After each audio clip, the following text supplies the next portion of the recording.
When we think of active volcanoes, one region comes to mind: the Ring of Fire in the Pacific Ocean. 3/4 of Earth's volcanoes sit within this belt. Compare the area to Australia, which doesn't have any volcanic activity. The old continent of Europe is also calm, or at least we like to think so. Can you guess what the most active volcano in Europe is? If you thought of Mount Etna on the island of Sicily in Italy, you were right. The volcano has erupted about 200 times and has been far from sleeping in recent decades. The last time this happened was in August 2023. The highest mountain in the Mediterranean is 500 million years old. But in Iceland, there is a much younger volcano. It sprang into action on the 10th of July 2023. In the afternoon, 3 fissures appeared in the ground on a peninsula in the southwest of the island. This was at a base of a small mountain peak. Its name means Little Ram in the local language. The volcano spewed molten lava high into the air. There were also gas plumes in the area. But the scientific community wasn't surprised by the event. They already knew about the volcanic area that stretches between the cities of Reykjavik and Keflavik. Its name is hard to pronounce. Hey, I want to buy a vowel. It had already erupted during the previous 2 summers. This activity came after 8 centuries of dormancy. In the days leading up to the latest eruption, seismologists, the scientists who study earthquakes, recorded over 12,000 tremors. When the ground opened up in July, the fissures were over 1.5 miles long. The following morning, 2 of them closed. All the lava was now coming out of the last fissure. It grew into an elongated cone, the simplest shape of volcano we are all familiar with.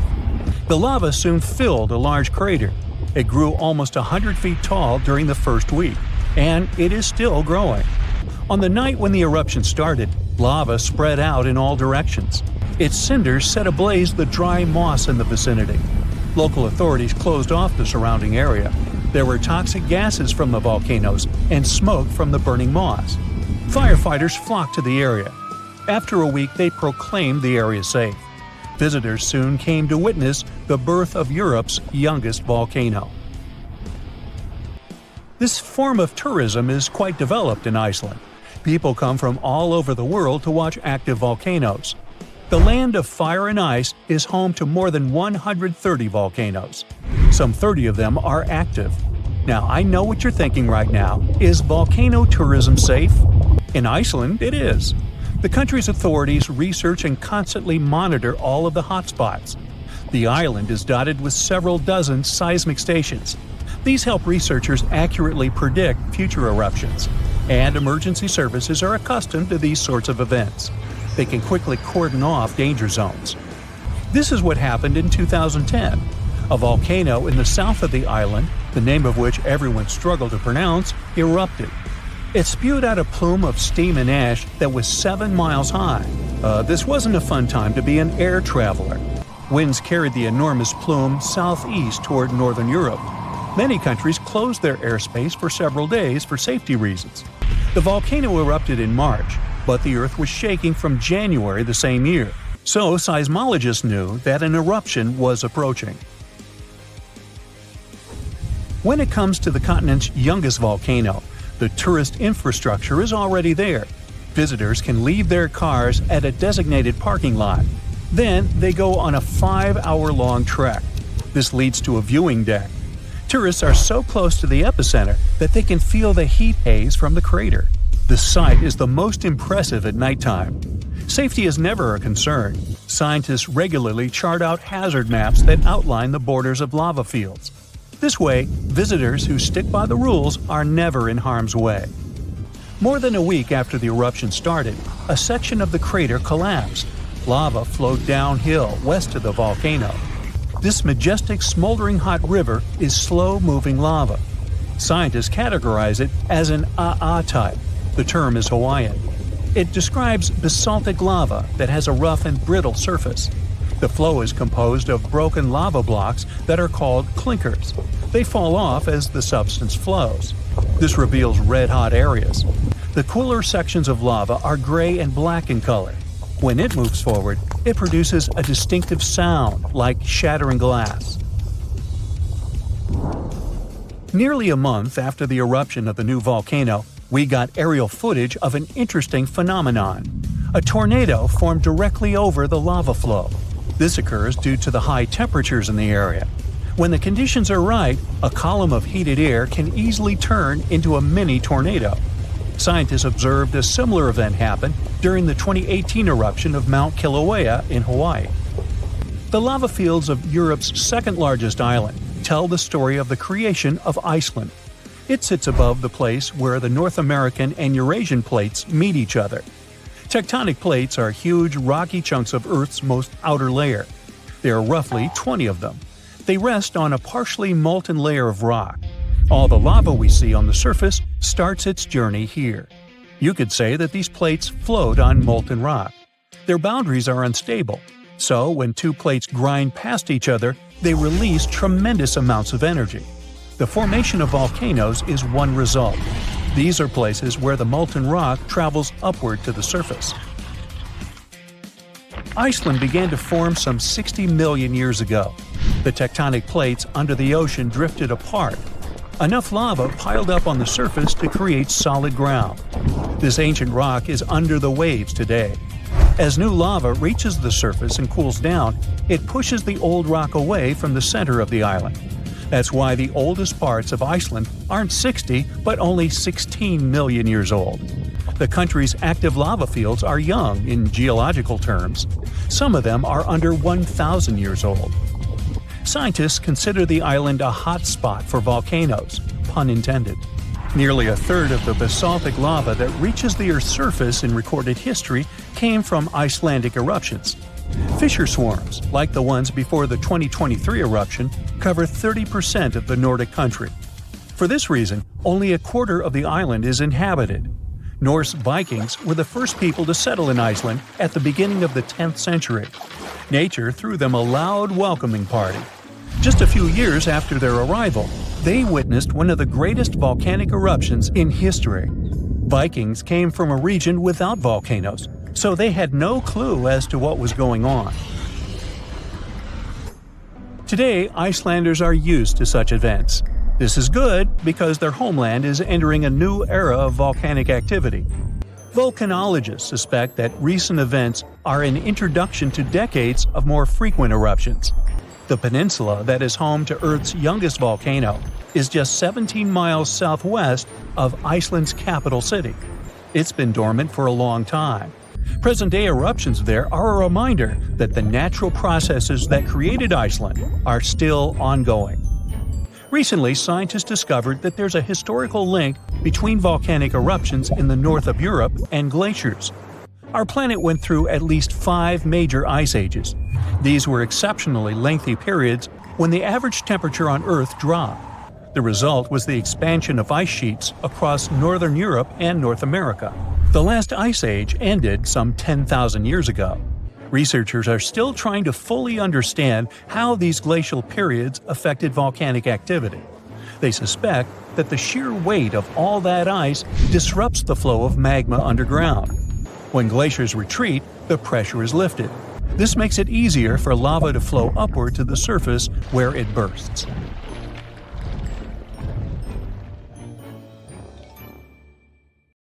Phew! You could finally send that last report for the day and breathe out. The weekend is around the corner. But just when you're about to hit send, you're alarmed by the low rumbling under your desk. Is it the light rail passing by? Unfortunately, that's not the case. It's a volcano speaking. What, here? In Arizona? That's right, the ground keeps shifting under Arizona, reminding us that Earth is alive.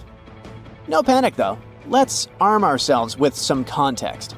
20 American states have extinct, active, and dormant, currently sleeping, volcanoes. Among such states, you can find California, New Mexico, Nevada, Utah, and Colorado. On the bright side, Arizona's volcanoes are dormant at the moment, but it doesn't mean they won't go off in the near or not so near future. Now, how about traveling to Arizona to check the traces of its active volcanic past? They dot the desert landscapes of this state like spots dot a Dalmatian. There are entire volcanic fields southwest of Phoenix, east of Douglas, near Flagstaff, north of Kingman, and near the Mexico border. The most worrying thing about these fields is that even though they're not active at the moment, eruptions in this region might happen every 1,000 years or so. Well, the time seems to be up. The last powerful and destructive volcanic eruption occurred around 1,000 years ago at the Sunset Crater. Oh, this place is worth paying more attention to. And we will, but a bit later. First, we have to talk about hotspots. No, not that place where you can surf the web. In our volcanic context, a hotspot is a place where insane amounts of heat melt the overlying crust, Earth's thin outer layer, and form volcanoes. This heat rises from the mantle, which is located between our planet's dense, superheated core and the crust. Want to see an example of this type of volcanism? Welcome to the Hawaiian Islands. The Big Island has its active volcanoes because, at the moment, it's situated on top of the Hawaiian hotspot. The older Hawaiian Islands were once there too, but later they drifted off towards the northwest. It happened because that's where the oceanic crust on top of which they sat, namely the Pacific Plate, moved. Now, look at the world's ocean basins. Yes, they're literally dotted with islands that sit on top of hotspots, like Hawaii, Iceland, Samoa, the Galapagos. Those are probably the most famous examples. But don't think that continents can't host hotspots. They can, but those are far less common.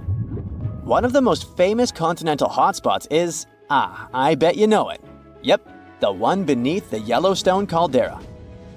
By the way, the caldera is a vast volcanic crater, especially one formed as a result of a massive eruption that led to the collapse of the mouth of a volcano. The Yellowstone hotspot is basically the creator of Old Faithful and the rest of the hot springs and mud pots for which the national park is famous.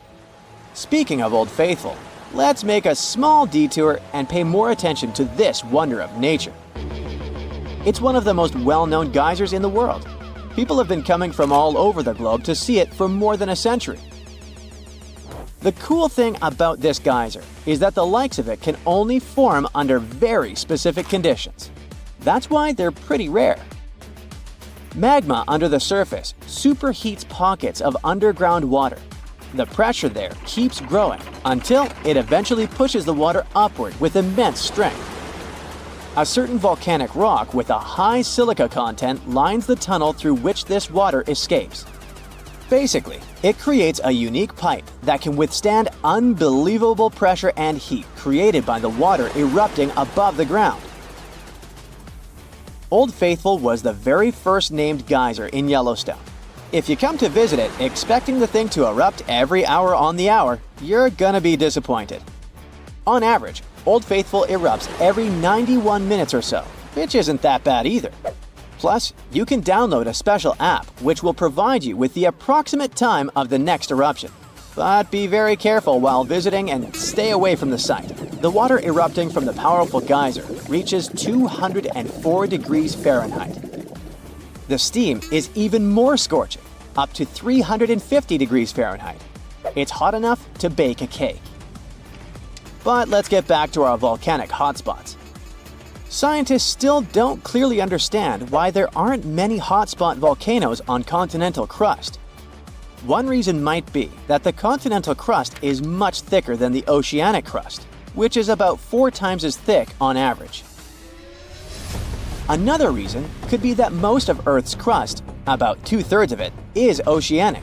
This means that there's less continental crust for hotspots to form under.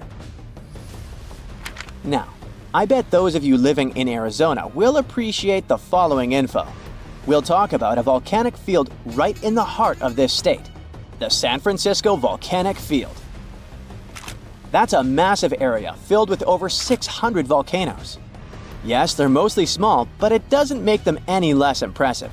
They're scattered across 1,800 square miles in northern Arizona, a giant territory. Interestingly, Scientists are still debating about whether this volcanic field is actually sitting on top of a hotspot. But one thing they agree upon: the volcanoes in this area get younger as you move east. And this pattern matches up with the North American plate moving west over what could be a stationary hotspot beneath the surface of our planet. Cool, huh? The volcanic hullabaloo in that area started around 6 million years ago. So, in geological terms, it's relatively young. As for the most recent eruption, it happened less than 1,000 years ago. The Sunset Crater, which I mentioned before, the one near Flagstaff, is the most famous vent from that eruption. The Sinagua people had to leave their homes at Wupatki Pueblo because of the eruption. That site is now part of the Wupatki National Monument. There, you can see how people lived in this volcanic region many years ago. If you go to explore this area, you'll notice that most of the volcanoes there are basalt cinder cones, small and steep. The Colorado Plateau has quite dry weather conditions. That's why the volcanoes haven't worn down much. Some of the best examples of those cones, like this one, called the SP crater, still look like they appeared yesterday. But look around. It's not just cinder cones. The San Francisco volcanic field also has a stratovolcano, as well as some lava domes that formed from volcanic rocks with more silica than basalt you can find in places like Hawaii. It means they're thicker and don't flow as easily. Anyway, the stratovolcano is going to be one of the most epic sights you'll come across while exploring this volcanic field. Well, not the stratovolcano itself, but the San Francisco peaks, the remains of that giant formation. They stand tall at more than 12,600 feet. That's 4.5 Burj Khalifas placed on top of one another. It makes the peaks some of the biggest landmarks in northern Arizona. They're not only stunning, but also sacred to the Native American people who have lived in the area for many generations. Now, unlike those super active volcanoes in Hawaii, the San Francisco volcanic field takes its time, thousands of years between eruptions. But you shouldn't relax just yet. Geologists say another eruption is likely to happen one day. It will probably occur in the remote eastern part of the field, away from big towns. Phew! And if that next eruption is anything like the one that formed Sunset Crater, it would be quite the show. Lava fountains and rivers of lava flowing. At the same time, the next eruption might not happen for centuries, maybe even millennia. Until then, the San Francisco volcanic field will remain a hidden gem of volcanic history, waiting for its next fiery performance. So, you might have heard that Yellowstone National Park is sitting on top of a giant supervolcano. That's the reason why the area can boast powerful geysers and hot springs. But it also means that underneath Yellowstone, there is an enormous magma chamber. In 2015, researchers from the University of Utah found out that this chamber was much bigger than everyone had previously thought. They even found one more reservoir with magma under the top one. Apparently, the more spacious the chambers are, the more magma they contain. Together, the two reservoirs store a glob of magma that could easily fill the Grand Canyon not once, but 11 times. But you know the most worrying thing about the magma chambers? They tend to push against the ground above them. As a result, the land in Yellowstone rises about 1 to 2 inches a year. On top of that, Yellowstone has the status of an active volcano, and its volcanic explosivity index, yes, there is one, is 8 out of 8. Such a high number means that if this volcano erupted, it would be an apocalyptic event. To put it into perspective, the eruption of Pinatubo in the Philippines in 1991, which is considered the most powerful in living memory, was given a mere 6 on the volcanic explosivity index. Ha, loser. Now, let's figure out if there's anything to worry about. In March 2023, the University of Utah seismograph stations recorded 354 earthquakes in the entire region of Yellowstone National Park.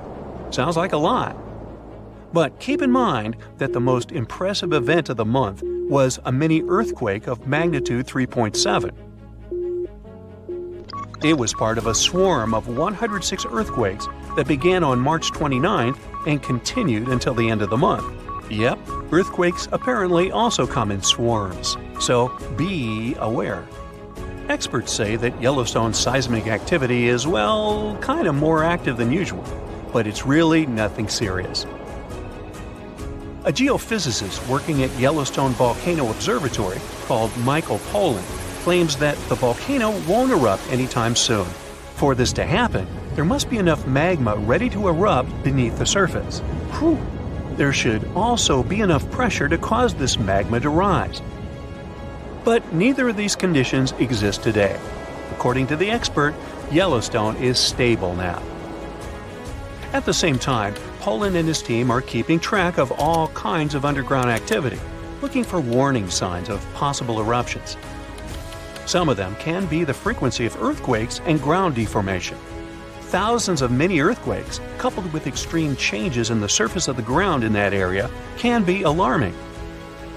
The team also monitors the temperature of the park's thermal features. That's another noteworthy sign of a potential disaster: park-wide changes in geyser activity, as well as gas and thermal emissions. So, despite the media claims that Yellowstone is due to erupt soon because the last eruption happened 70,000 years ago, that's not how volcanoes work. Experts say that it's one of the most popular misconceptions about volcanoes. They don't follow timelines. If a supereruption did happen, though, the most worrying thing for us would not be the lava flows, and not an earthquake that would most likely accompany the natural disaster. No, the worst consequence of such a supereruption would be ash and ashfall. Let's have a look at what it was like when the Yellowstone volcano erupted many years ago. There have been at least 3 supereruptions in the history of the volcano. The most powerful of them was 2,500 times more devastating than the terrifying eruption of Mount St. Helens in Washington state in 1980. As for the most recent supereruption, it was dubbed the Lava Creek eruption. It formed the Yellowstone caldera after spewing out an insane amount of dust, volcanic ash, and rock into the air.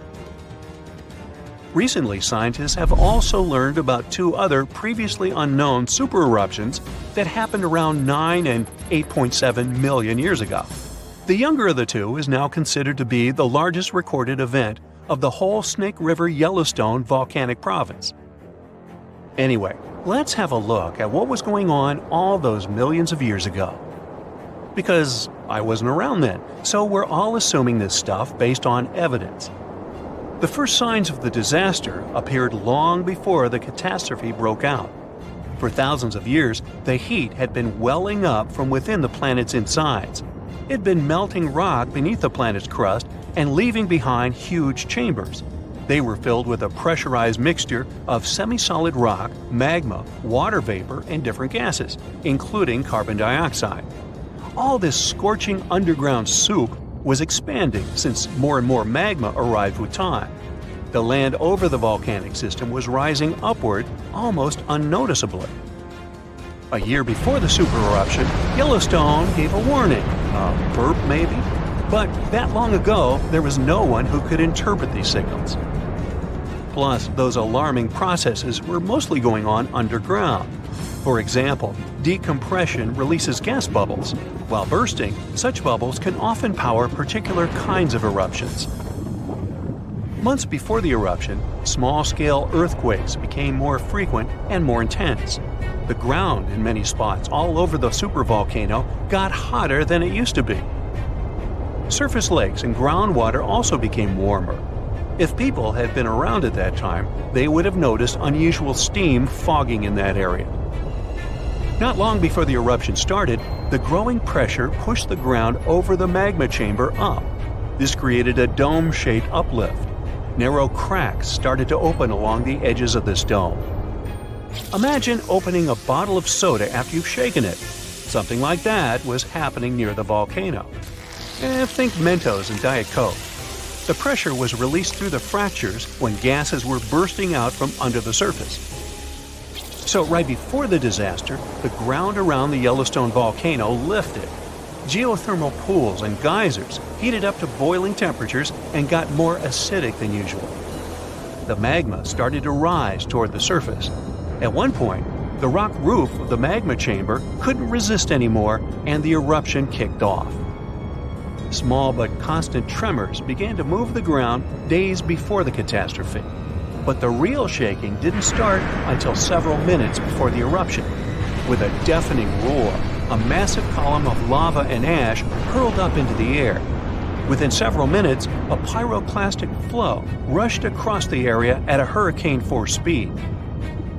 Such a flow is a liquid mixture of half-solid lava pieces, volcanic ash, and hot, expanding gases. It looked like an extremely hot, toxic snow avalanche. With a temperature of about 1,300 degrees, it was burning everything in its path. The volcano kept pumping ash for days on end. For all living creatures, ash fallout was one of the most dangerous consequences of the eruption. Volcanic ash turns into glassy cement within seconds of being inhaled. Most animals didn't have a chance to survive. Even thick trees started to collapse under the weight of this dense substance. It only took a couple of days until a thick layer of ash covered huge territories. After the ash got into the stratosphere, the temperatures all over the world started to drop. The eruption was rich in sulfur, which is an effective sunblocker. That's why it soon got so cold that there was no summer in the whole world for the next several years. Animals couldn't find food and clean water. This natural disaster, called the Gray's Landing supereruption, was colossal. That's how researchers described it in their recent studies. It affected a huge territory. The streams of lava enameled an area as large as New Jersey in scorching hot volcanic glass. It instantly sterilized the land surface, wiping out all the plant life that had been thriving there before. Now, if such an eruption were to happen these days, it would cover Colorado, Utah, and Wyoming with almost 3 feet of toxic volcanic ash. Many regions would be plunged into darkness. Even the coast, where most Americans live, would experience problems with the spread of the ash cloud. It would destroy crops and contaminate pastures, ruin power lines and electrical transformers. Well, so I'm sure you'll agree with me, it's a good thing that such a disaster isn't expected to occur anytime soon. Hey, we got enough other stuff on our plate. If all the volcanoes on Earth suddenly erupted together, it'd be loud. We'd also have around 1,500 of these formations bursting at once. Now, normally it's just 10 to 20 volcanoes that are active each day. But what would the world look like if they all blew their tops simultaneously?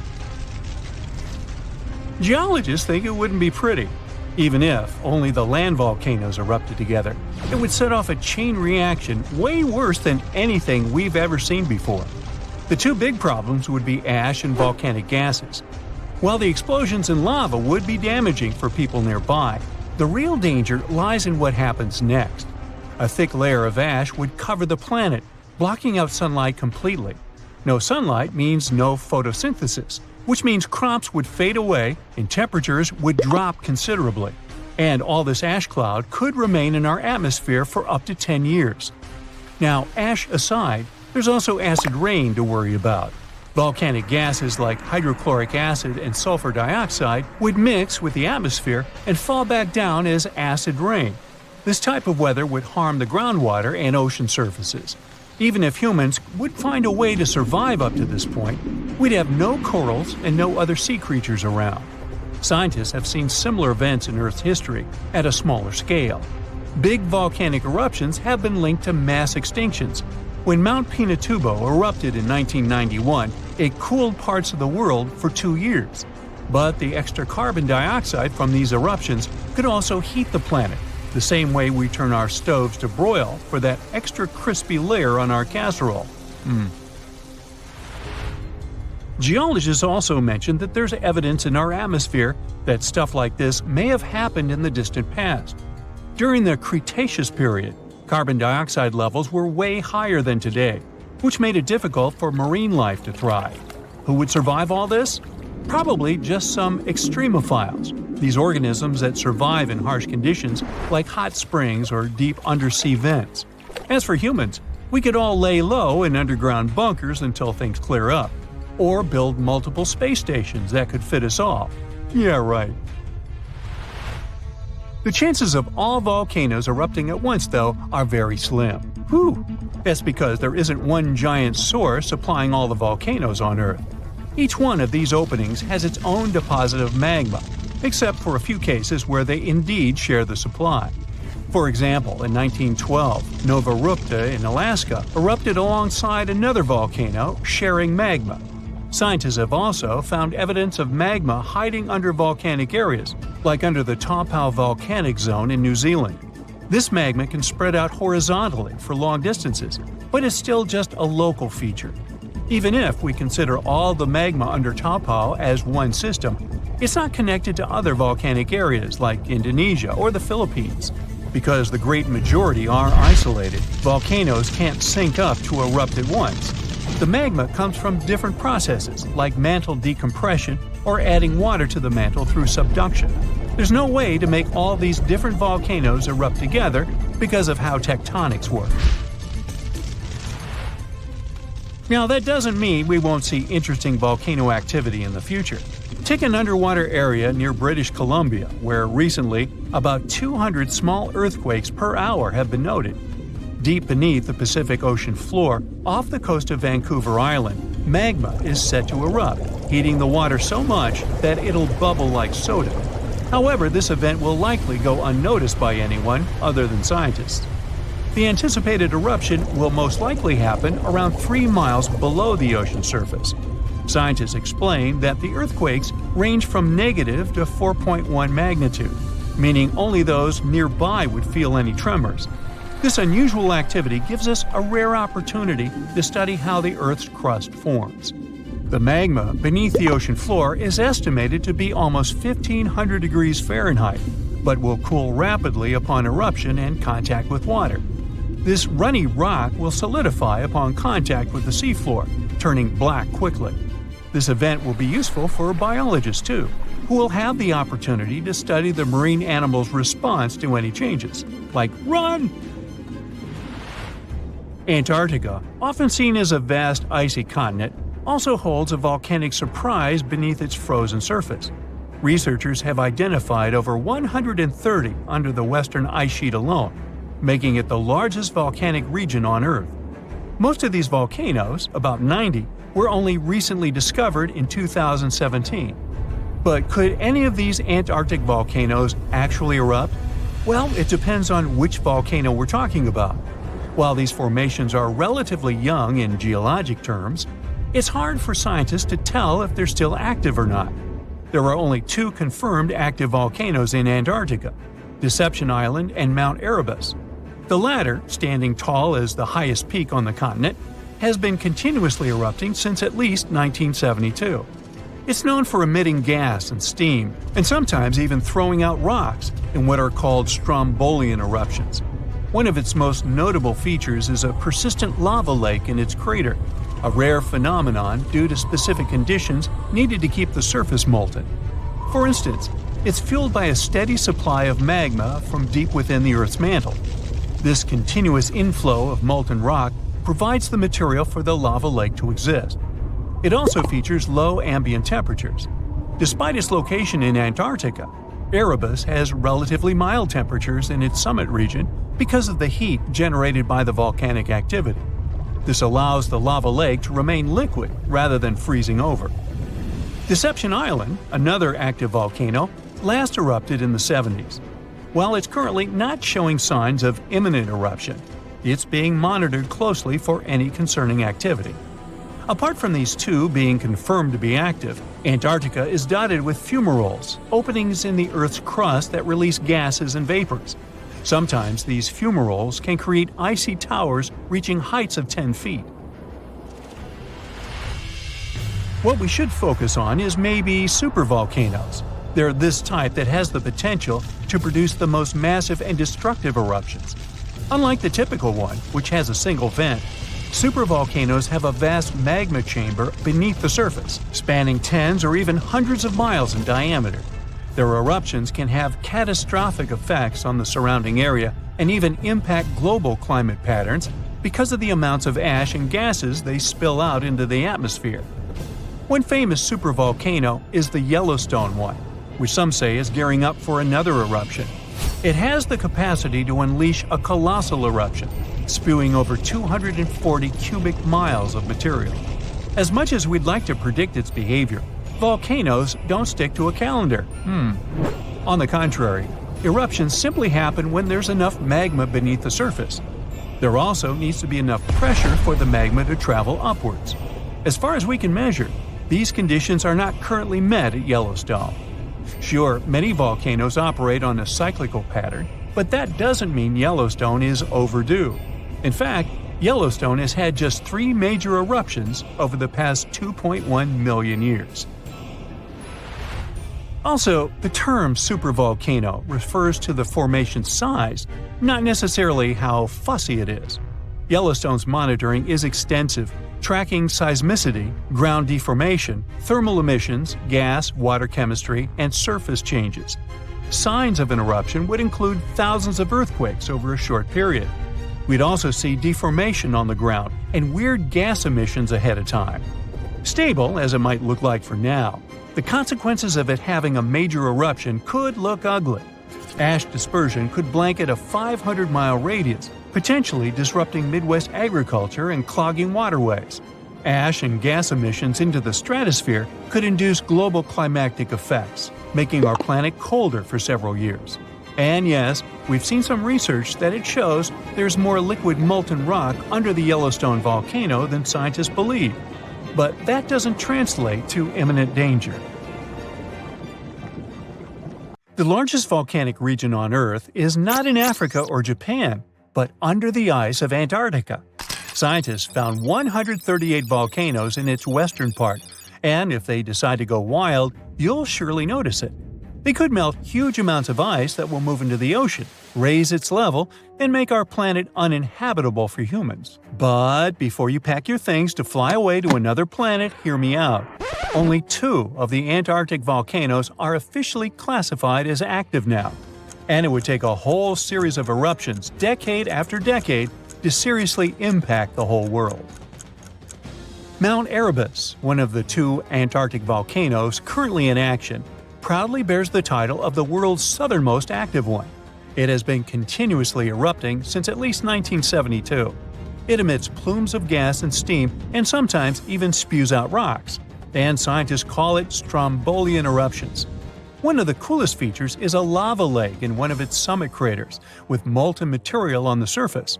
Such lakes are rather rare because they need certain conditions to make sure the surface never freezes over. The second active volcano is Deception Island, a horseshoe-shaped landmass. It is the caldera of an active volcano that last erupted over 50 years ago. Scientists who monitor it say it shouldn't go wild anytime soon.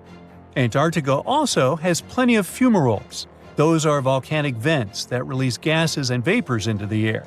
In the right conditions, they can spew out enough stuff to build fumarolic ice towers up to 10 feet tall. Scientists keep an eye on the Antarctic volcanoes with seismometers that detect when the Earth starts trembling from volcanic activity.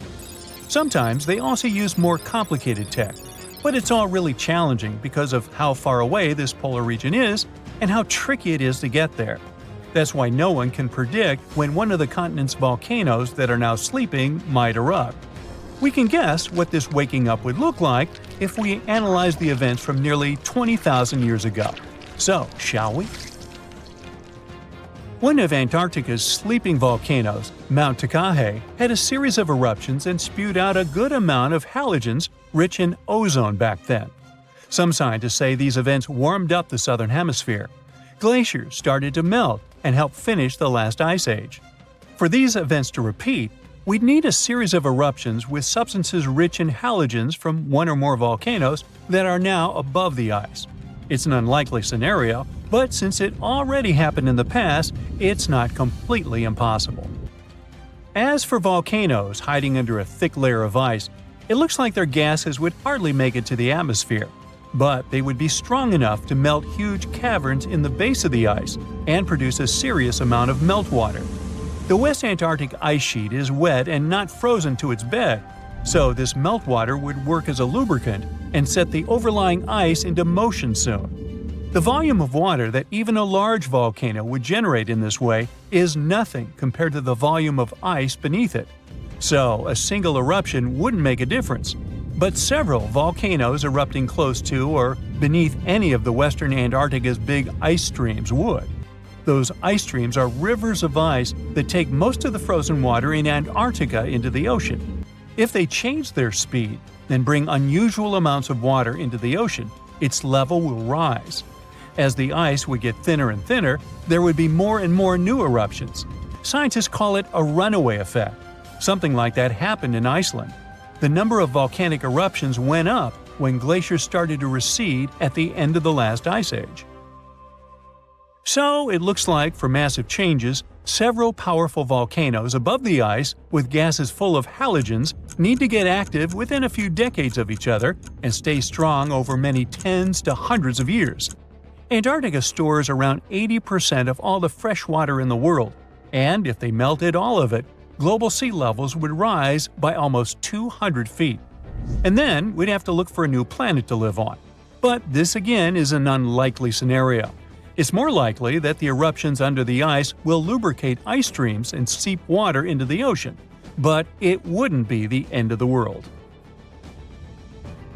A super strong, super angry supervolcano could do it though, and it has already happened in the past. Over 200 million years ago, the world went through a major makeover with not one, not two, but 4 massive volcanic eruptions in huge pulses. The supervolcano called Camp had been erupting over and over for 600,000 years. It all happened in Wrangell, a large chunk of land that used to be a supermassive volcano stretching across what's now British Columbia and Alaska.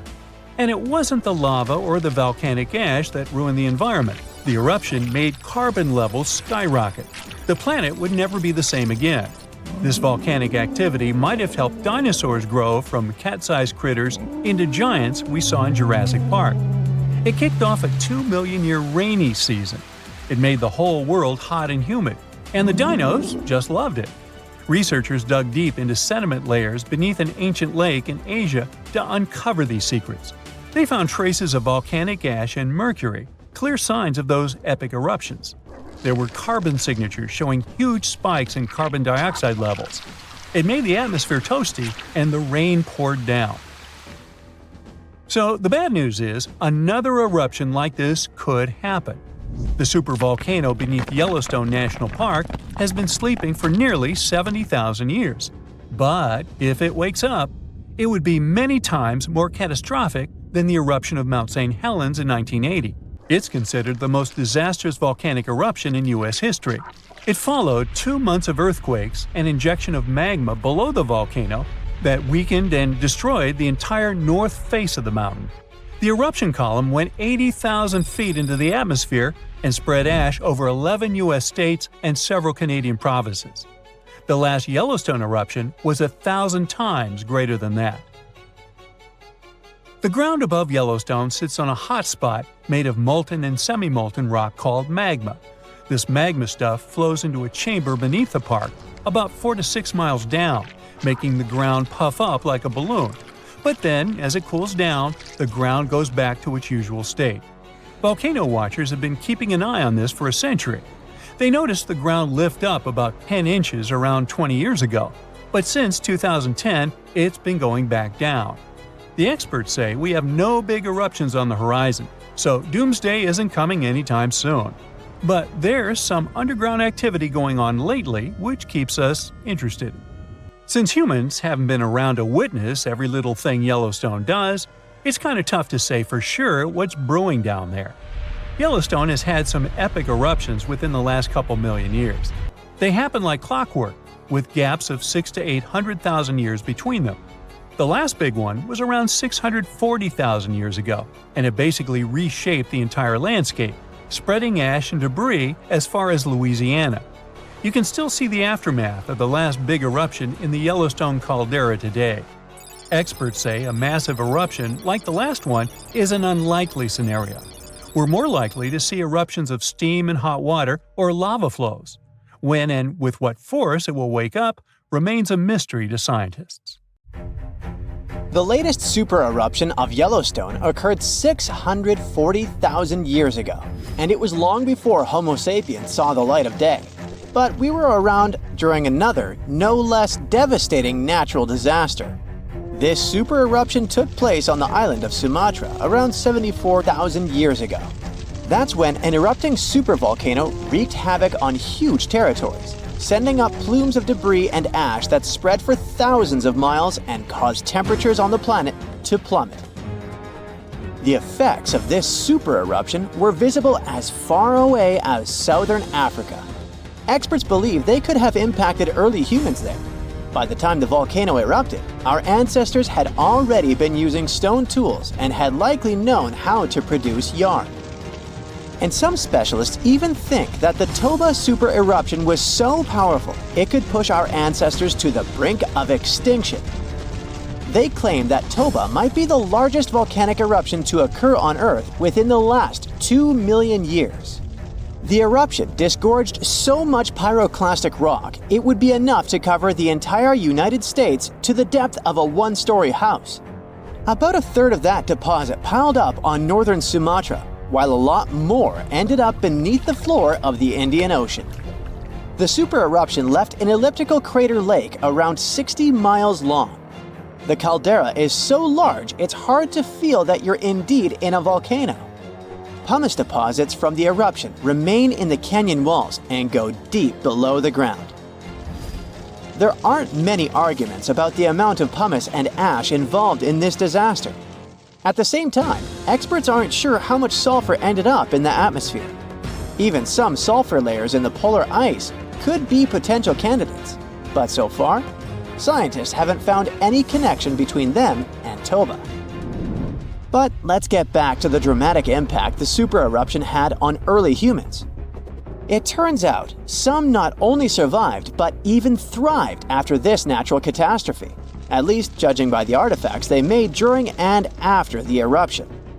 The disaster might not have posed a serious threat to those of our ancestors who took refuge along the coast. Genetic evidence hints that modern humans descend from a few thousand people that ventured out of Africa around 60,000 years ago. Why just a few thousand? According to some experts, the rest of our ancestors could have been devastated by the Toba eruption. After all, the supervolcano spewed out 1,000 cubic miles of dust and rock in a flash, leaving a scar in the ground that was dozens of miles wide. All that dust and sulfur Toba sent into the atmosphere potentially cooled the surface of our planet, which led to the appearance of glaciers and the lowering of Earth's sea levels. And since Toba might have had an important role in shaping humankind, scientists have been working hard trying to understand precisely how early humans reacted to this disaster. In 2011, several researchers found an enigmatic soil sample in South Africa's Pinnacle Point, an archaeological site overlooking the Indian Ocean. This sample contained some volcanic ash. After examining the layer, they found more than 400,000 artifacts left by early humans. Those ranged from heat-treated stone tools to signs of fire and animal bones. Based on this finding, the team suggested that early humans on the South African coast thrived after the eruption, living in that area for thousands of years and improving their tools. The region might have served as a refuge during and after the Toba eruption. A 2009 study suggested that the eruption could have lowered global temperatures by 14 degrees Fahrenheit. It would have made survival tough elsewhere in Africa. If there had been a volcanic winter, it wouldn't have been as cold along the coastline. On the other hand, newer studies claim that Toba spewed out so much sulfur into the atmosphere that the resulting aerosols could have stuck together, which would have limited their cooling effect in the long term. In other words, right after the eruption, temperatures would have plummeted, but only in some regions. And after 3 years or so, the effects of the eruptions would have calmed down altogether, becoming not dangerous to humans. Well, apparently, more research is needed. Meanwhile, let's figure out if we should watch out for any volcanoes these days. Last year, thousands of small earthquakes shook the ground near Iceland's Svartsengi geothermal power plant. Magma rose to the surface there, and now it has opened wide fractures slicing through the small town of Grindavik.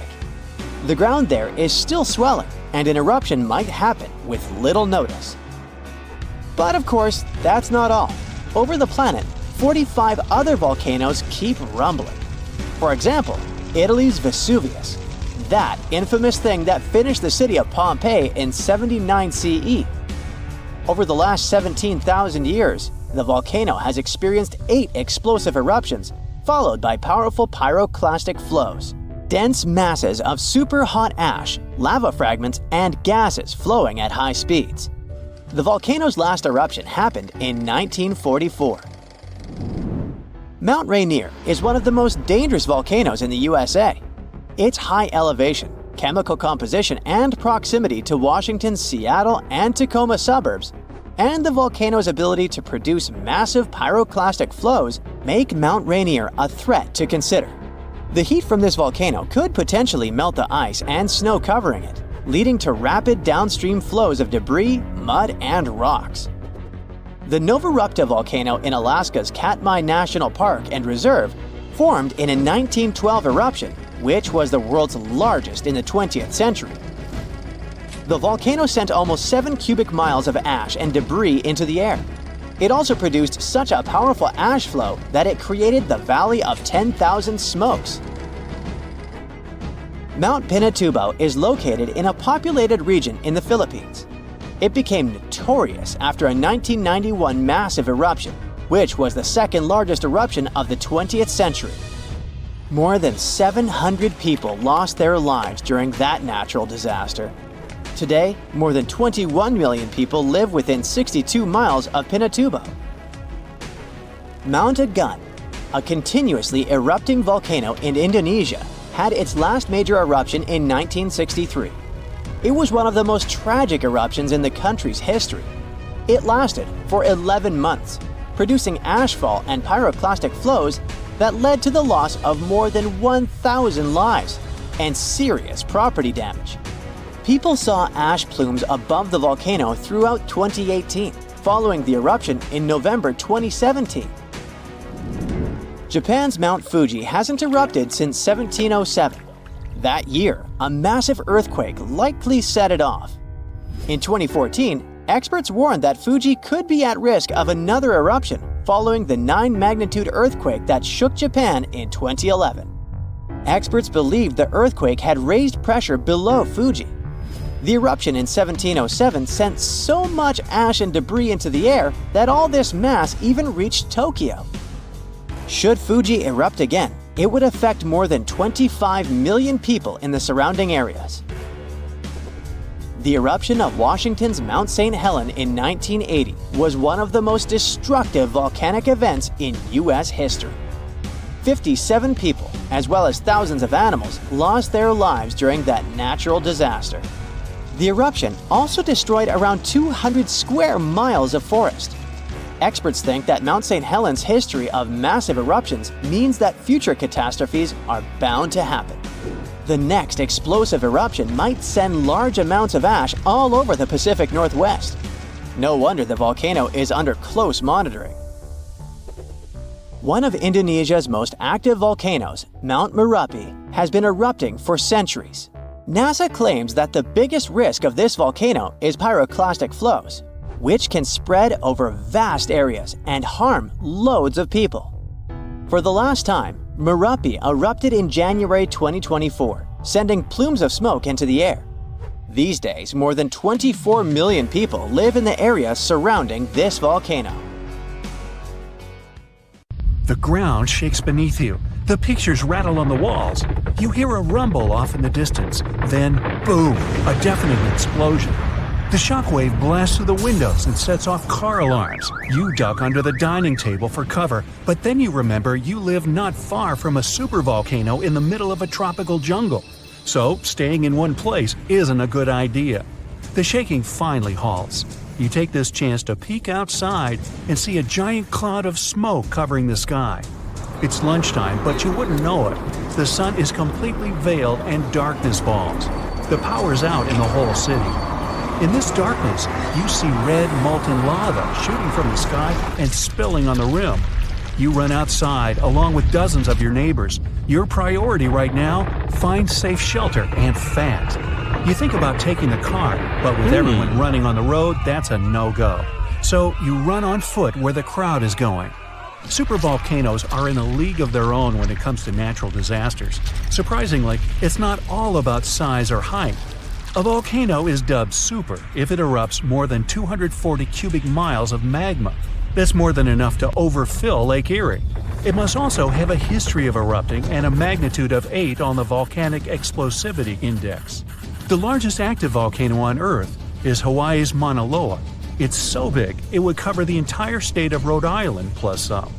And next time you see a commercial plane flying high in the sky, remember that 30,000-some-foot altitude is about as tall as Mauna Loa is from base to summit. It's technically taller than Everest when you measure it like that, yet it's not considered a supervolcano. So you're running along the dark road not knowing and barely seeing where to go. Then, all of a sudden, a massive flaming boulder smashes through the bridge in front of you. You and everyone else are now stranded on the side of the volcano as it's getting more chaotic each second. Most of the crowd disperses, finding their own ways to safety. You remember there's a way to the other side not many people know about, but you'll have to cross a raging river through the dense jungle. You calm what's left of the crowd, and everyone follows you to your secret getaway. You finally get out of the city limits and head into the jungle. With the sky already dark, the tall trees and thick leaves make it almost pitch black. Everyone gets out their phone flashlights to navigate through the dark path. You all need to stick together and make sure nobody gets lost. Suddenly, fiery rocks strike the trees not far from you. Everyone jolts and tries to rush ahead, but nowhere is safe when it's raining scalding fire all around. You and your group have to pick up the pace or else. Imagine a typical avalanche or mudslide, very dangerous situations on their own. Now, imagine an avalanche of lava rocks and lava sliding down a mountain instead of mud. That's what's making its way towards you right now. More and more people catch up with your group and bring news that the entire neighborhood is submerged in lava. It's traveling quicker than you thought. You can never really predict how fast a lava flow will be until you see it. It all depends on how thick it is and how steep the mountain slope.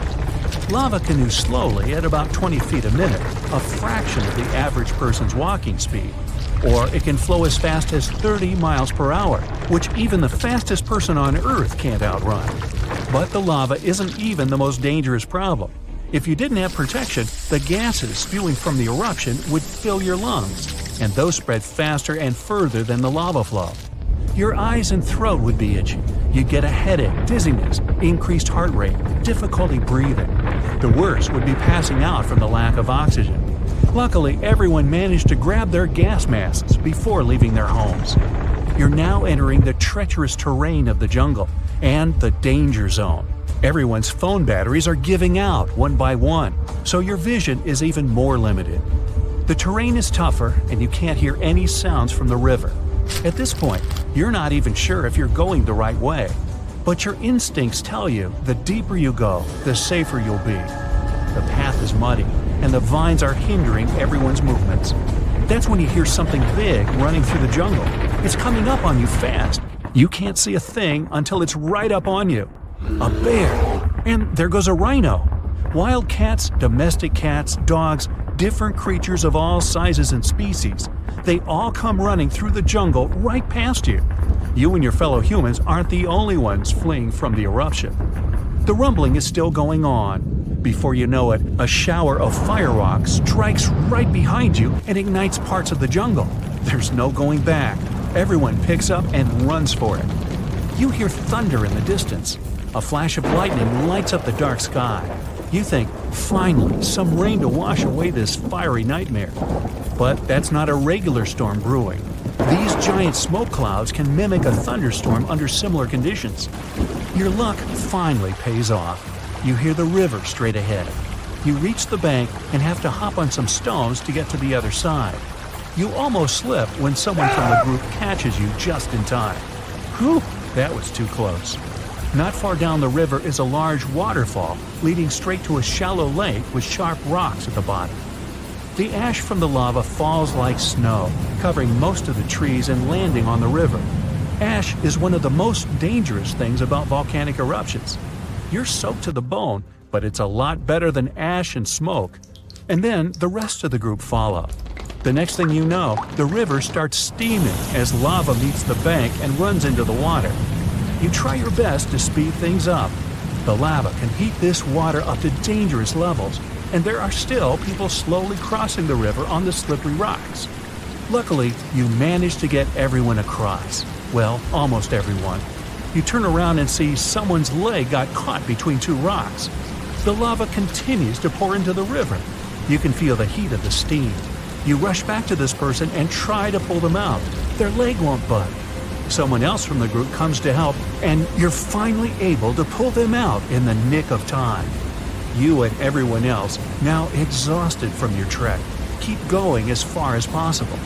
That's when you see the main road that connects you to the broken bridge. There are others on the road that got out safely, and even some cars filling up with survivors and heading fast out of the area. The volcano is still spewing lava, and the entire city is flooded with it. What was once your town now looks like a giant burning lake. Planes and helicopters can't fly because of the smoke and ash, so don't count on an air rescue. You're still at risk even though you're on safer ground, so it's still too early to celebrate. Everyone continues to move away from the city. The further, the better. The ground continues to shake, but this time it's even more intense than before. Supervolcanoes are powerful enough to cause many earthquakes. But it's a good thing you're out in the open, far from the buildings and debris in the city. Now, back to reality. Rest assured that a volcanic eruption of this intensity won't happen for a very long time, as in millions of years. Besides, thanks to warning systems and humanity's preparation for such an event, it's extremely rare for even a regular volcano to do as much damage as it could.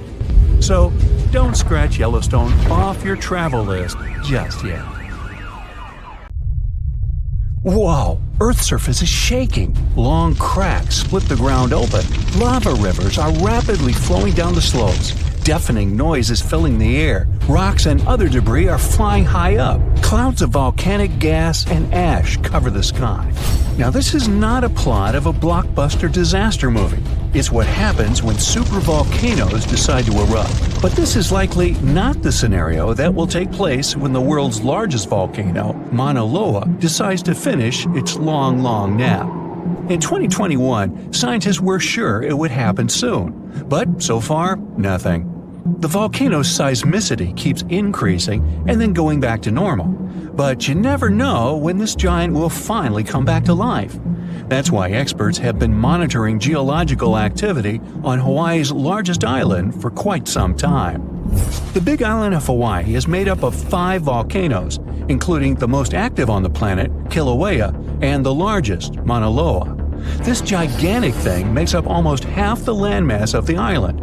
And what lava Kilauea emits in one day, Mauna Loa could spew out within 20 minutes. That's what it did in 1984. While Mauna Loa's smaller sibling has been throwing tantrums for a while, the giant has been slumbering ever since its last eruption. But very recently, the Hawaii Volcano Observatory has recorded more than 200 mini-earthquakes below Mauna Loa. It likely means an increased flow of magma down there. Good morning! The volcano might be waking up, or not. If Mauna Loa did suddenly erupt, lava flows could reach the ocean and the most populated and touristy places, like Captain Cook, very, very quickly, in a matter of hours. In 1984, the last time the volcano erupted, lava got as far as the outskirts of Hilo on the other side of the island. That's where a campus of the University of Hawaii is found. Luckily, people had a few weeks' warning to get ready for the disaster. These days, locals have special go bags ready with the most important stuff, including documents and money. Such precautions can come in handy in case of an emergency evacuation. Even though most Mauna Loa eruptions have so far only affected the summit area, several of them sent lava all the way down to the ocean, and you never know how powerful the next eruption will be. Now, what is the highest mountain on Earth? Mount Everest, you say? Well, it depends. From seafloor to the summit, Mauna Loa is 1,000 feet taller than the famous Himalayan peak. The volcano is so big, it makes the Pacific plate it's sitting on literally slump under its weight. Scientists say that when this monster of a volcano erupts, the volume of lava coming out per unit will be life-threatening. Over its recorded history, Mauna Loa has been erupting regularly, almost every 6 years. And even though the last eruption of the volcano occurred about 40 years ago, scientists are certain it'll happen again. Now, remember the scene I showed you at the beginning? Well, you can relax. It's not likely to happen with Mauna Loa. The thing is, big island volcanoes, including Mauna Loa, aren't very volatile. That's because they're shield volcanoes. These volcanoes got such a name because they aren't really very high and resemble a warrior's shield placed flat on the ground. Shield volcanoes get formed by very fluid lava. It travels farther and forms much thinner flows than lava erupted from a stratovolcano, which is conically shaped and tall, like the infamous Krakatoa in Indonesia. So if, or should I say when, Mauna Loa erupts, there probably won't be ash clouds and tons of debris. The most dangerous thing will be lava. Since Mauna Loa is a shield volcano, its lava is extremely fluid and voluminous, which allows it to flow far and fast. Using theoretical vent maps, experts from the Hawaii Volcano Observatory have made charts of possible lava flows. They're kind of worried about earthquakes clustering at high rates. It likely means that lava is on the move under the surface. 500 to 600 earthquakes per day are a serious reason to be on high alert. On the other hand, it doesn't necessarily mean a disaster or inevitable eruption. Around a decade ago, several earthquakes that happened at the same time signaled that something was happening under Mauna Loa. But an eruption didn't occur. Instead, half the volcano shifted a bit to the south. This way, it probably gave more room to magma so that it had enough space to stay beneath the surface. Now, let's get back to the catastrophic eruption we saw at the beginning of the video. That's what often happens when a supervolcano erupts. Those are volcanoes that have at least once had an eruption with a volcanic explosivity index of 8, which is the largest recorded number on the index. Supervolcanoes are often extremely large, with no cone at all. That's because they're typically the remains of gigantic magma chambers that once flared up, leaving behind a caldera. They're usually found over hotspots. Supervolcanoes can produce super eruptions, and when they do, they blow more than 240 cubic miles of ash, molten rock, and hot gases up into the air. In other words, 4 super eruptions could fill the Grand Canyon to the brim. Supervolcanoes get formed when gigantic volumes of scorching hot magma are trying to escape from deep underground. This magma rises close to the surface but can't break through Earth's crust. That's why a huge pressurized pool of bubbling magma gathers at a depth of only several miles. The pressure keeps growing because more magma is trying to get to the surface until, bam, a super eruption occurs. The most recent super eruption happened in New Zealand. Well, when I say recent, I mean around 26,500 years ago. Nah, I wasn't around then. That's when a supervolcano beneath the surface of Lake Tahoe spewed into the air more than 300 cubic miles of ash and pumice. Imagine 500,000 Great Pyramids of Giza flying up at the same time. That's how incredibly powerful that eruption was. But the most exciting and confusing thing about the eruption was that the Tahoe volcano simply didn't go off like many others. At first, everything was going as usual. More than 200 square miles of magma had built up under the surface, and the pressure was getting higher and higher. But after the rock cracked and the first part of lava rushed out of the crater, something went wrong, and the supervolcano took a break. Only several months later, the disastrous eruption shook the ground, and thousands of tons of lava, rocks, and ash flew high into the atmosphere. But the age of supervolcanoes isn't over. The most infamous of them all is probably the one in Yellowstone National Park. This giant handles at least 3 mega-powerful eruptions, and who knows how many smaller ones.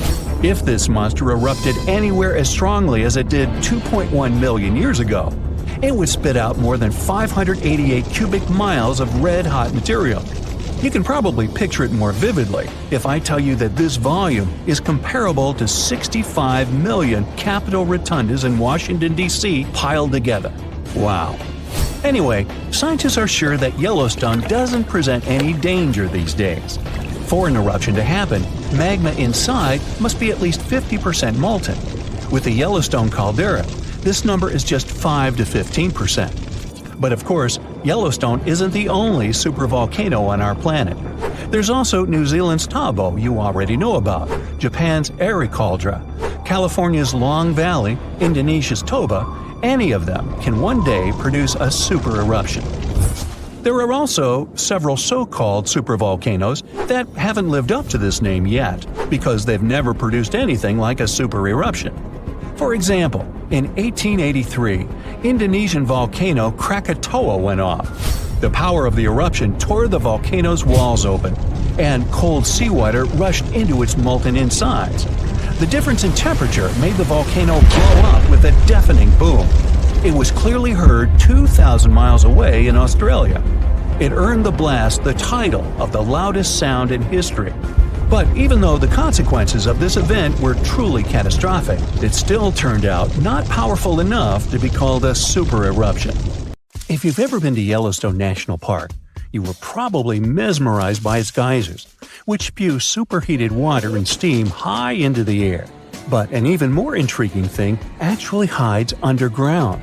I'm talking about that underfoot plumbing system that makes those grand eruptions possible. About that, there's good news. Recently, researchers have succeeded in mapping the national park's hydrothermal plumbing system with the help of a giant flying magnet. As a result, scientists have managed to document all these features in stunning detail. The thing is, Yellowstone houses the world's largest hydrothermal system. It contains over 10,000 features, like geysers, mud pots, hot springs, and steam vents. They're fed by a network of underground water pathways. Those get overheated by magma flowing underground. It causes the water to rise to the surface. Now, no one actually knows much about the workings of this system, but the newly created maps might finally shed light on it. Experts explain that their knowledge of Yellowstone has a subsurface gap. That's why it's often called a mystery sandwich. Scientists know quite a lot about the features on the surface because they can observe them directly. And they know what's going on in the magmatic and tectonic system several miles below the surface. But they haven't figured out what's happening in the middle yet. So, I must tell you about that giant flying magnet used for research. It's known as SkyTem. It was attached to a helicopter and flown over Yellowstone several hundred times, scanning the ground below. The magnet is made up of an 82-foot-wide charged wire loop. Its main task is to generate a strong electromagnetic field.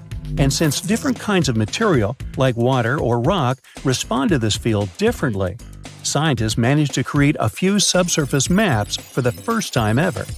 The mapping technique also allowed the researchers to differentiate between magma and bedrock, since they have a bit different magnetic properties. And the team got a chance to see how the magma and water interact and create those mind-blowing geological features on the surface. The team got high-resolution maps to a depth of around 500 and 2,300 feet, and low-resolution maps showing what's going on at a depth of up to 1.5 miles. At the same time, the researchers think that the hydrothermal system itself may stretch as far as 3 miles below the surface. If they're right, it means they've only mapped the top half of Yellowstone's plumbing system. Anyway, remember how I said that scientists know pretty much about the bottom part of the Yellowstone sandwich? They have such a good idea about the tectonic plates and deep fault lines because the park's frequent earthquakes provide them with a lot of opportunities to study different phenomena. In July 2021, for example, more than 1,000 earthquakes rocked the area. These days, the team of researchers knows much more about some famous features, like the Old Faithful Geyser or the Grand Prismatic Spring. They've also found out that individual hydrothermal features on the surface can actually be connected to others, which can be as far as 6 miles away from them. Another interesting discovery is that even though Yellowstone geysers and hot springs vary in size, shape, color, volatility, and chemical composition, they are mostly fed by very similar underground sources. That means that the difference between the features appears closer to the surface. Now, I'm sure you've seen the iconic image of Yellowstone with a large rainbow-colored spring, fiery orange at its edges. So what makes these hot springs so colorful? Surprisingly, these awesome hues come from microscopic creatures. The temperatures in the springs are so high they can easily and quickly cook you. Plus, the water there is super acidic, like the liquid in a car battery. But there are certain types of heat-loving microbes that don't mind these crazy conditions.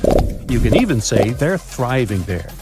So every ring of a different color is, in most cases, a ring inhabited by different bacteria.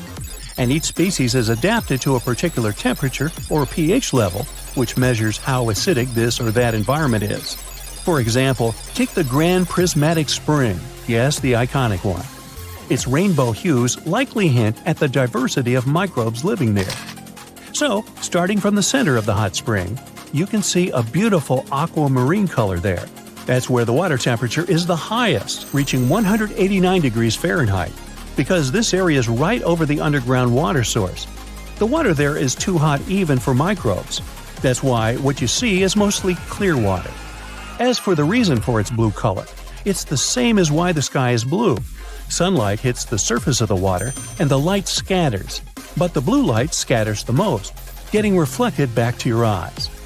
Now, the next ring of color is yellow, all thanks to certain cyanobacteria. The temperature in this yellow ring reaches 165 degrees Fahrenheit.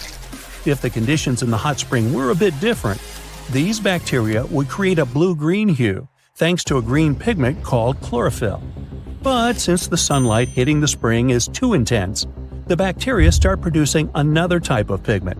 It's called carotenoids. And guess what? It acts as a sunscreen for the bacteria. And since this pigment is orange, the normally green bacteria get a yellowish hue. And finally, we've got that bright orange color closer to the edges of the prismatic spring. It's a bit cooler there, around 149 degrees Fahrenheit. In this part of the spring, you can find several types of bacteria. They all produce substances that give the spring this bright orange color. And finally, right at the edges of the spring, the temperature is cooler, around 131 degrees, and a greater variety of microbes can survive there. All of them combined give the edges of the spring that red-brown hue. But scientists believe that people and their activity may have influenced the colors of Yellowstone's hydrothermal features. For example, in the past, the temperatures in the Morning Glory pool used to be much higher than they are today. That's why its color was a deep blue. But trash has started to accumulate in the pool, and some of it clogged the vent. This caused the temperatures to drop, which led to microbial growth. As a result, that pretty blue color turned into orange-yellow. As for Yellowstone's geysers, the most famous one is called Old Faithful. It got this name at the end of the 19th century because of how regular its eruptions were. This geyser is more active than the others, erupting about 20 times a day. Each of these magnificent events lasts from 1 to 5 minutes, and the fountain of steaming water can reach a height of 180 feet. Now, while talking about Yellowstone National Park, we can't but mention Yellowstone supervolcano, right? Supervolcanoes appear when huge volumes of magma are trying to escape from deep underground. Eventually, they burst through Earth's surface. Sometimes all this magma gets stuck, unable to break through the planet's crust. And then, massive pools of pressurized magma gather at a depth of several miles. The pressure keeps growing because more and more magma is trying to get to the surface. At one point, a super eruption goes off. You don't necessarily want to be around for that. Over the past 50 years, the Yellowstone caldera has risen almost 3 feet. It shouldn't alarm you, though. Experts are sure it's a natural behavior for Yellowstone. Periods of dome-shaped uplift are followed by the caldera lowering. Scientists think the supervolcano doesn't present any danger at the moment. For an eruption to happen, the magma inside has to be at least 50% molten. With Yellowstone, this number is just 5 to 15%. Even better, a recent study made the researchers believe the hotspot might be in a state of decline right now, even despite all the breathing and dome-raising activity. There have been at least 3 other supereruptions in the history of Yellowstone volcano. They happened 2.1 million, 1.3 million, and 640,000 years ago, long before video. The most recent supereruption was dubbed the Lava Creek eruption. It formed the Yellowstone caldera after spilling out 240 cubic miles of rock, dust, and volcanic ash. No thanks, I'll pass. So this huge volcano, everyone thought to be extinct, woke up and spat out a black ash cloud 50 miles high. That's about 9 times as tall as Mount Everest. Located in what is now Indonesia, the powerful Krakatoa had caused huge tsunamis that rocked over ships as far away as South Africa. It also changed the temperatures around the world for several years. The volcanic island of Krakatoa in the Sunda Strait was likely born thanks to another major eruption several centuries ago. It hadn't erupted for at least 200 years before 1883. So the first tremors and blasts in May of that year came as a total shock to people living nearby. Then ships sailing through the busy water passage started reporting clouds of ash above the volcano. It went quiet again for a while, but they could still see ash above it. The eruption culminated at the end of August. It was so powerful that it shattered the island into fragments. Witnesses heard the sound produced by it in Australia, around 3,000 miles away. They described the noise as the roar of heavy cannons. Some say it was the loudest sound ever heard. During the next 5 days, the pressure wave from the eruption traveled around the globe 3.5 times and was seen on barographs on different continents. Hot avalanches of ash spread down the volcano as far as 25 miles away at crazy speeds. They ruined the surrounding islands and took 36,000 lives. Tens of thousands more drowned in tsunamis that happened after the volcano had collapsed into the caldera. Over 100 coastal villages on Java and Sumatra were completely wiped out. All this made the waking up of Krakatoa one of the most devastating in the entire recorded history. The Earth's crust is like a giant puzzle, made up of massive pieces known as tectonic plates. These plates are constantly sliding against each other over the mantle, which is the molten layer beneath. Indonesia is right in the middle of the so-called subduction zone. Here, the Indo-Australian plate collides with part of the Asian plate as it moves northward. As the oceanic plate dives down, it gets heated up, and you've got the perfect recipe for a volcanic hotspot. Krakatoa had 3 peaks, each serving as an exit door for a massive magma chamber beneath it. During a previous eruption, debris blocked one of these exits, and the pressure built up beneath. When Krakatoa finally blew its top, the blast split the magma chamber wide open. The eruption led to a so-called volcanic winter.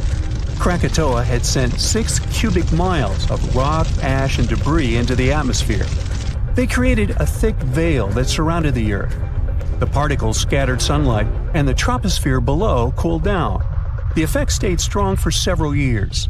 The Northern Hemisphere experienced colder than average temperatures, and in some regions, summer temperatures didn't rise to typical levels. Southern California received a record amount of rainfall in the months following the eruption. The sky became darker in different parts of the world for years afterwards. The sunsets, for many months, turned into a spectacular show of red and orange. One astronomer supposed it was the source of the inspiration for The Scream by Edvard Munch. The painting shows exactly what the sky over Norway looked like after the eruption. It also produced a rare type of halo called Bishop's Ring and a volcanic purple light at night. For several years after Krakatoa had blown up, the moon looked blue and sometimes green.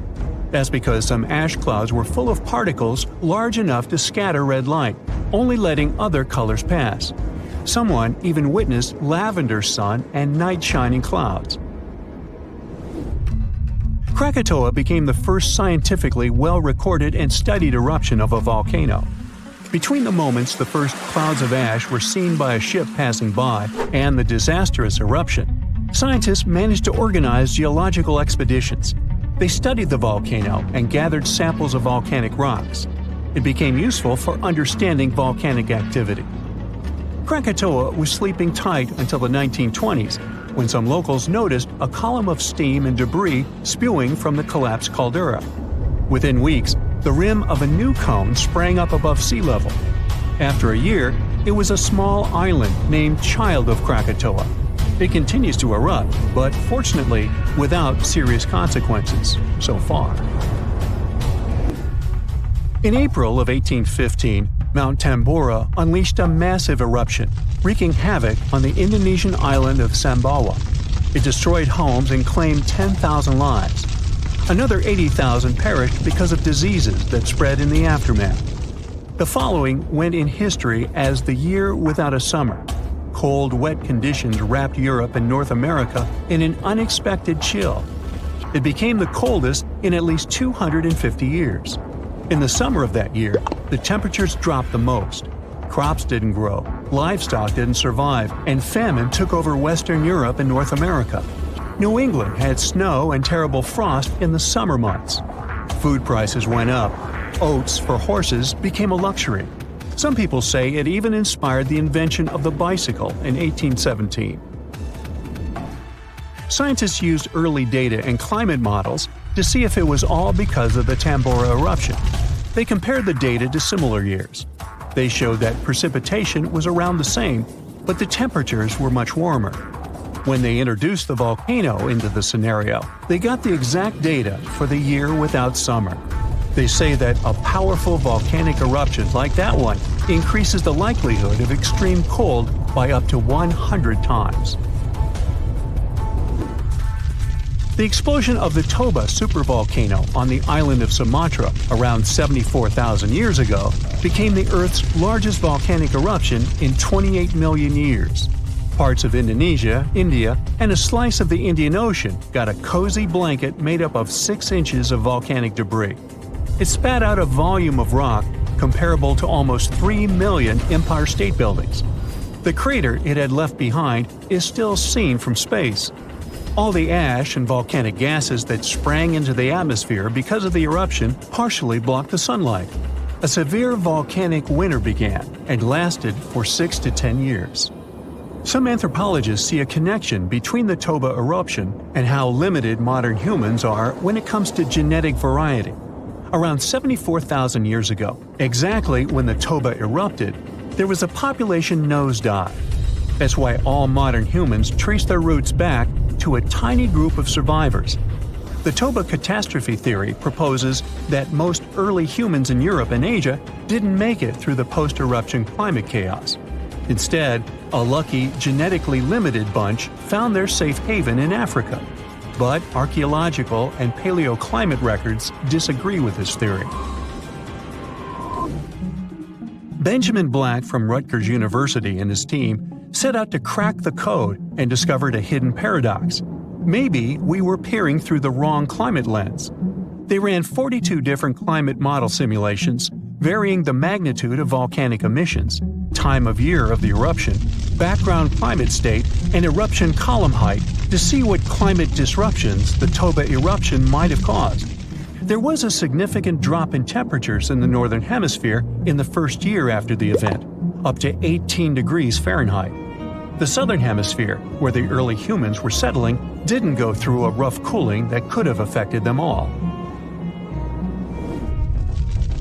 The most significant eruptions that can seriously change the world's climatic patterns come from supervolcanoes like Yellowstone or Mount Toba. Luckily, these erupt very rarely, about every 100,000 years or more. Still, climate scientists study volcanic eruptions to understand and explain short periods of cooling in the history of our planet.